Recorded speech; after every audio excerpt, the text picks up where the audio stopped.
Hey everyone, welcome to my very first Q&A video.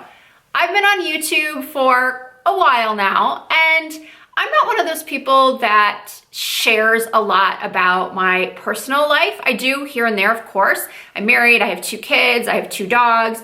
If you follow me on Snapchat, you see a little bit more of that, but I very rarely show my husband and kids. And I know some YouTubers are really into that. They're really okay with that and they want to be open and share everything. And I don't know, it's not that I don't want to share those things. It's just that, I don't know, it's just not in my nature to record everything or to want to record everything.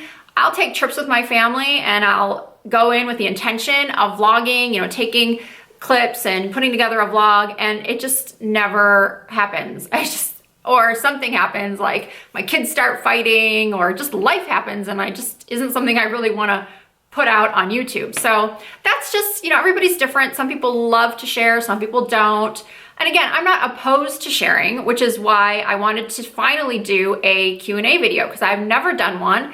And I know a lot of you guys, we've gotten kind of close over the last couple years. A lot of you have been with me since the very beginning, always commenting on my videos, always offering me words of support and encouragement, sending me funny Snapchats, whatever it may be. I feel like I really should start sharing a little bit more of myself with my new friends. So I did recently ask on my Instagram and my Snapchat for you guys to post some questions for me that I could answer on this video. So let's get to them. Okay, the first question is actually 2 questions.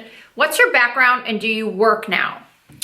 My background is in retail management and makeup. I do have a degree from Michigan State in merchandise management. I started college at the University of Arizona and I was actually pre-law or poli-sci major. I wanted to be a lawyer, and my roommate at Arizona, the degree that she was going for was called fashion merchandising. At Michigan State, they turn it more into like a business degree called merchandise management, but in Arizona, it was fashion merchandising. And my classes that I was taking as a poli-sci major were just awful, boring, horrendous. And here was my roommate whose book that she was required to get for her class was W Magazine and Vogue. Like, those were her textbooks. And I was sitting here with a class in Canadian government. So after, I think, about a year and a half of being a poli-sci major, I transferred to I transferred my degree to fashion merchandising,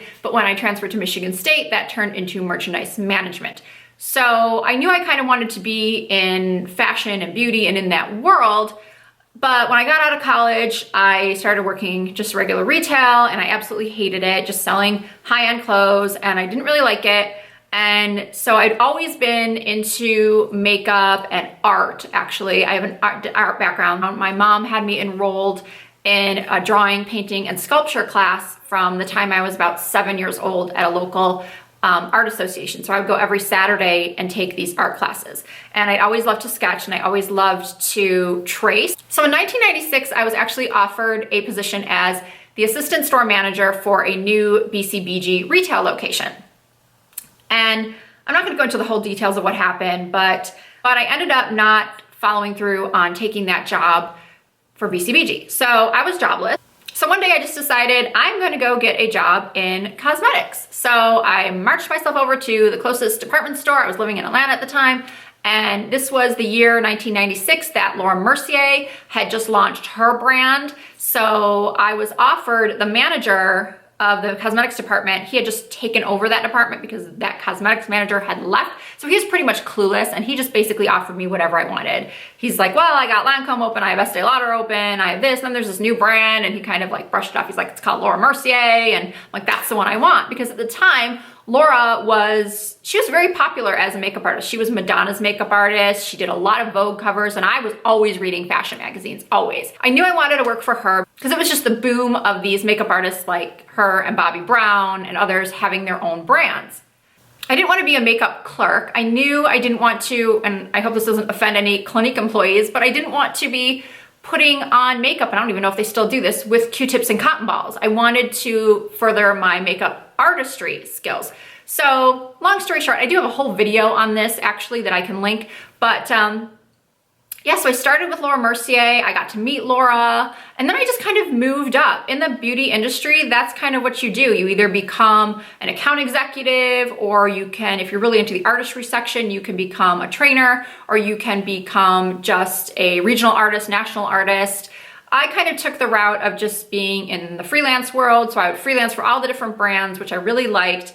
And then I got married and had babies, and I did a bunch of other stuff. I rented space in a salon for a time, and I would do weddings and things like that. And then in 2007, my sister and I, well, let me backtrack. I think it was 2005 that I started working for Giorgio Armani at the makeup counter at the boutique here in Las Vegas. And then in 2007, I moved to Rochester, Minnesota, and my sister and I opened up a makeup boutique at the beginning of a recession, which was genius. So that's sarcasm. So that ended up not working out for a variety of reasons, not just the recession. It's not easy to have a business with a family member, especially when you're both, mothers to small children, and you have husbands that would like your time as well, and just among other things. And I truly, cold weather is just not for me. I have seasonal affective disorder, so I need to be where it's sunny and clear skies, palm trees. While California would be my first choice, it was the cost of living and the traffic that my husband just kind of nixed that. So we decided to move back to Las Vegas. So since I've been back in Las Vegas to answer the second part of the question, do you work now? The answer is yes and no. When I first came back, I was freelancing for Bare Minerals and for Stila, and I was really trying to put my name out there to do weddings and bachelorette parties and things like that. So I soon discovered that I could make a lot more money doing private clients than the freelance job. I was paid well at the freelance job and it was a steady gig, but doing a private lesson or a bachelorette party was a lot more lucrative. So I started moving away from doing freelance and just taking more private clients. So right now I'm really just focusing on growing my YouTube channel. I will do the occasional event makeup or makeup lesson if somebody contacts me and I'm available, but I don't actively seek out those types of things because they're usually on the weekend where I do event makeup. And because my husband travels so much during the week, we really like our weekends to be family time. So as of right now, I'm just focusing on my YouTube. I do the occasional freelance job, and I am mom. Okay, next question. Do you prefer Nordstrom, Sephora, or Ulta? Okay, I prefer to shop at Sephora versus the other two places. However, I prefer the rewards system at Ulta because at Ulta, as many of you know, you get points and sometimes double and triple and quadruple points. And those points turn into money off. They turn into actual dollars. And every 100 points equals $1 that you can actually use to take off of your purchase of anything, whether it's from the prestige side or if it's from the drugstore side. Anything in the store, you can use those dollars for. So I'll often go up to the register with a purchase and they'll say, Risa, you have $6 or $8, or because I usually use them. I don't usually save them up. A lot of people do save them up, but not me. Like whenever I have them, I just use them. So I'll go to the register and they'll say, you have $8. Would you like to use them? Heck yeah, I want to use them. That is so much better to me than the little samples that Sephora gives you. Now, as for the shopping experience itself, I definitely don't prefer Ulta because I freelanced in those stores, and I don't want to hate on Ulta because there are a lot of amazing employees that work there. There are some poorly run Ultas out there. Their stock could be improved. A lot of times their stuff is very picked over. At the one by me, at least, and I have like 5 or 6 within a 20-mile radius, but a lot of times, like I was just there yesterday, and the managers, and I know a lot of these managers, again, because I freelanced there, they'll be standing around just talking, talking about whatever, and there's a line of 30 people at the register with one person ringing, or even 2 people ringing, usually just one. And sometimes I would stand there as a freelancer and I'd watch this line get bigger and bigger and bigger, and these managers and just other employees are kind of standing around, and I'm thinking, why are you not opening up another register? And this happens all the time. So there have actually been times where I've wanted to make a purchase and I haven't because the line is just way too long. And yeah, a lot of times it goes pretty fast. A lot of times it doesn't because it feels like every other person there has a return or an exchange or some elaborate transaction that they need to do. So I do prefer the shopping experience at Sephora. I also like Nordstrom because the people are so nice, but I find, just like Neiman Marcus, I get hounded there.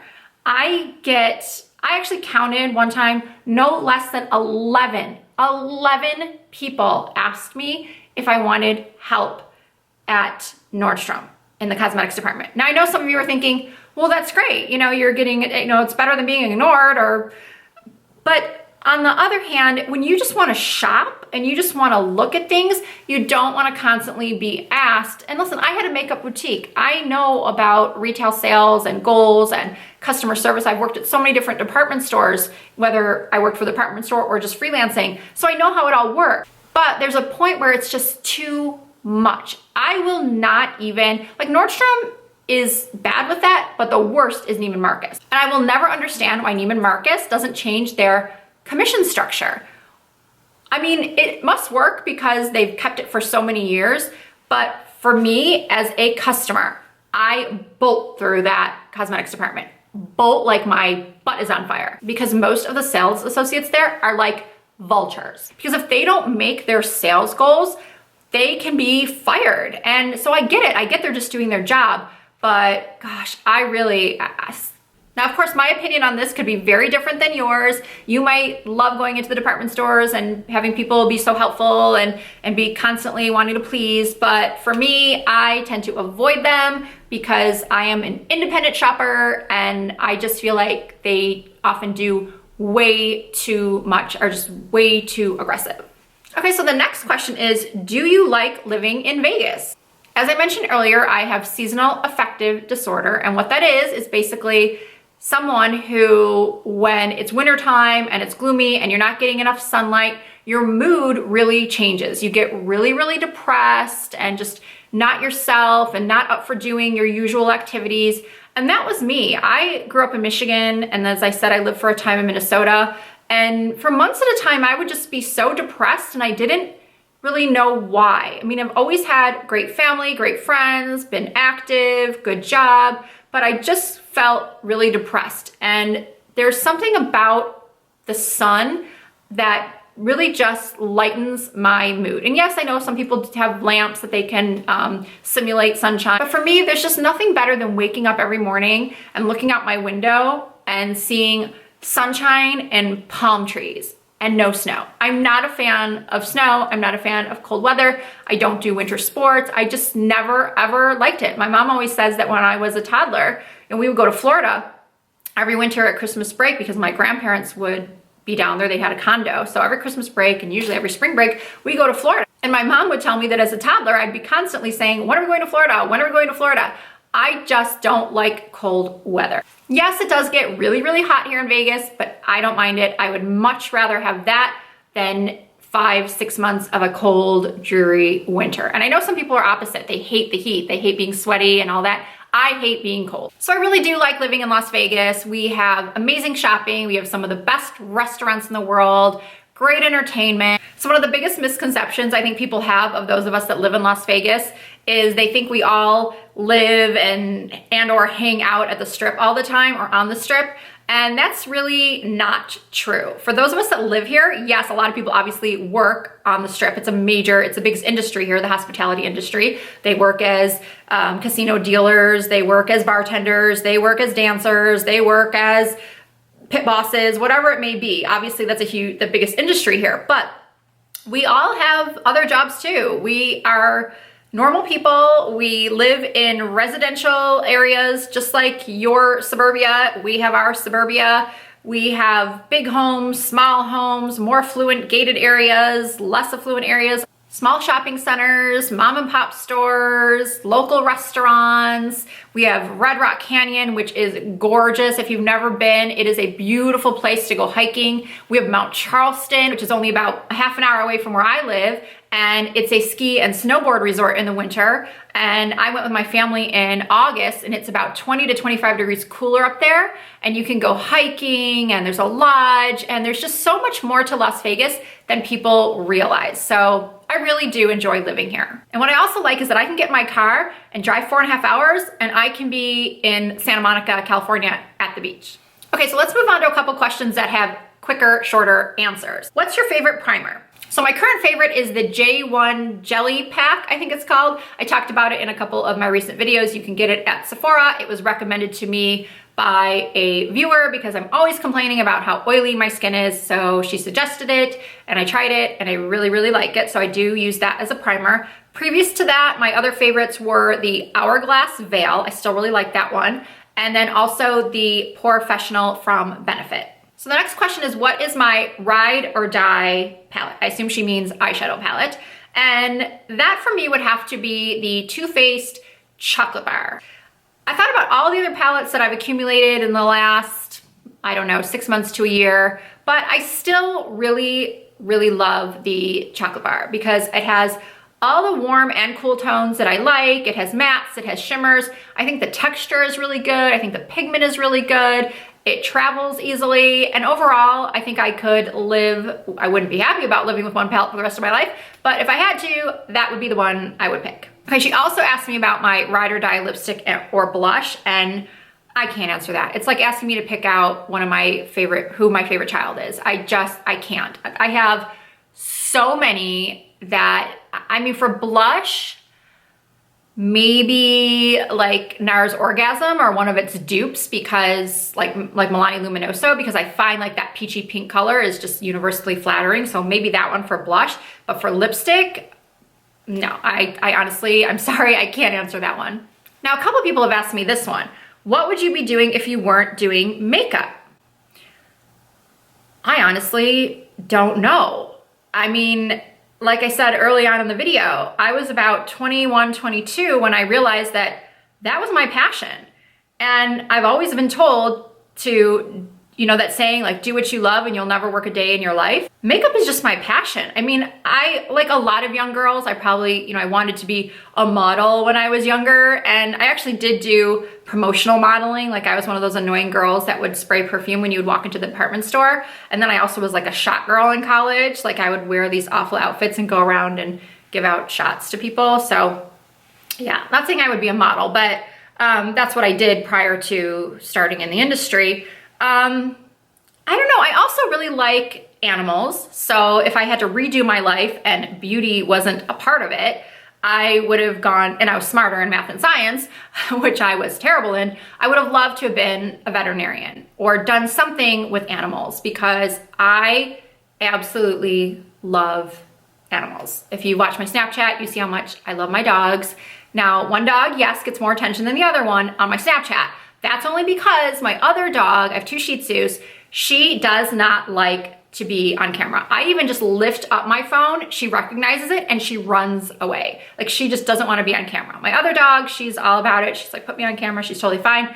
That's why you see more of her on my Snapchat. But anyway, so to answer that question, I would be doing something with animals. Now this is an interesting one. Were you a cheerleader in high school? Were you shy or popular?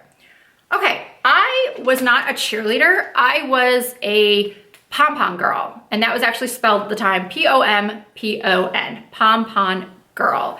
My high school had cheerleaders, obviously, and then the pom-pom squad was not like today. I feel like they're more dance teams. Like they're really like, you get these amazing trained dancers, and we weren't really like that. We were like a combination of cheer and dance, and so we only performed at halftime. So we would come onto the football field or the basketball court at halftime and perform like a 3 to 4 minute routine to some popular song of the time with our pom-poms, and people would cheer for us and we thought we were really cool, even though we weren't really that good. But I enjoyed it. I really liked doing it because I loved dance as well. And yeah, so I wasn't a cheerleader, I was on the pom-pom squad. So now as far as being popular, I would say yes and no. I was one of those middle of the road people. I had friends that were really popular, and then I had friends that were just kind of just nice, cool people.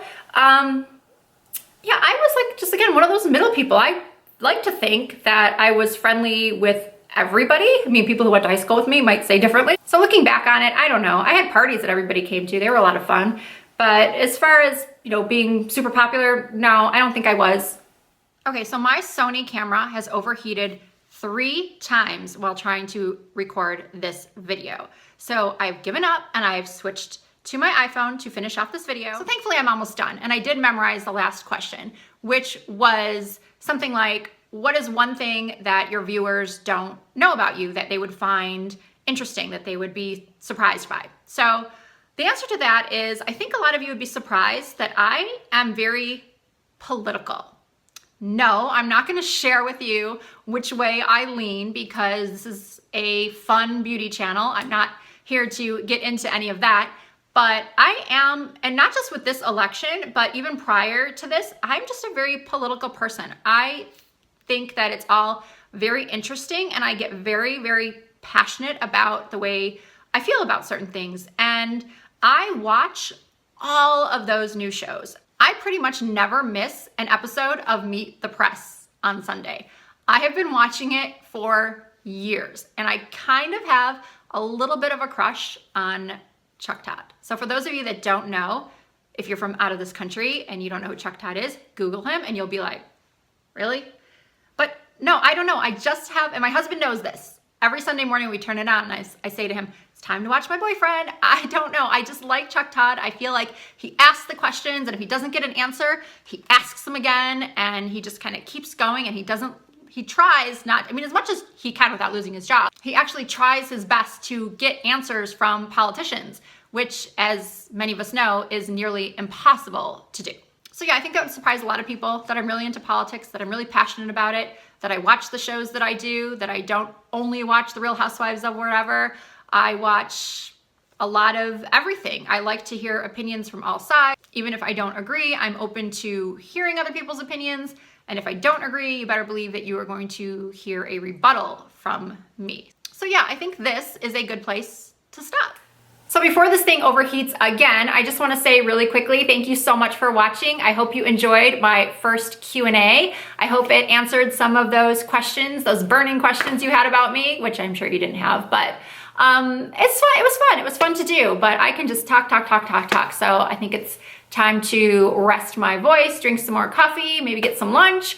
And don't forget to subscribe to my channel if you haven't already. Follow me on Instagram and Snapchat and Facebook. All of those are Risa Does Makeup. And I'll see you in my next video.